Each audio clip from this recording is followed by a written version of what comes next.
Сәлеметсіздер ме ата-аналар? Бүгін мен сіздерге оқушылардың жіберіп жатқан осындай келген баған түріндегі есептерден қате кетіп жатқан жерлерін көрсеткім келіп тұр. Себебі бізде нөл сандары кездескендіктен. Енді бізге берілген есепте 900 бен 127-нің айырмасы. Біздер бірінші бірлік пен бірлікті, ондық пен ондықты, жүздік пен жүздікті азайтамыз. Нөлден 7 алынбайды. Не істейміз біз? Бірінші жүздіктен ондыққа қарсы сұраймыз.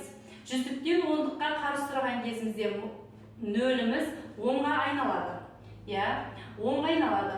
Енді біз ондықтан бірлікке қарсы сұрағаннан кейін бірлігіміз онға айналады тағыны, ондығымыз 9-ға айналады. Сосын жүздігіміз 8 санына айналады. Енді 10-нан 7-ні аламыз. 10-нан 7-ні алған кезімізде 3 саны қалады. 9-дан 2-ні аламыз. 7 саны қалады. 8-ден 1-ді алған кезімізде 7 қалады. Шыққан санымыз 773. Бізге берілген есеп 900 бен 127-нің айырмасы 773 болады. Кейінгі берілген есепте балалардың жіберетін қателігі қарыз алады да 10-нан 6-ны алады, 4 дейді тағыны 0-ден 0-ді азайтып 0 деп қояды. Жоқ, тағы да солай. Біз жүздіктен ондыққа, ондықтан бірлікке қарсы сұраймыз. Жазып қоямыз төбесіне 10, 9 және 7.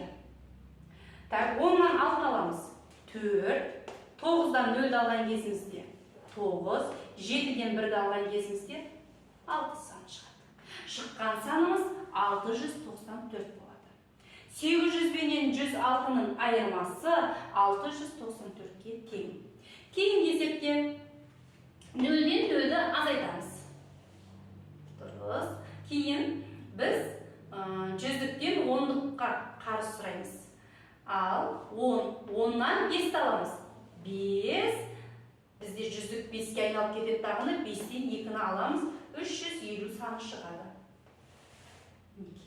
Бізге берілген есепте 600 бен 250-дің айырмасы 350-ге тең.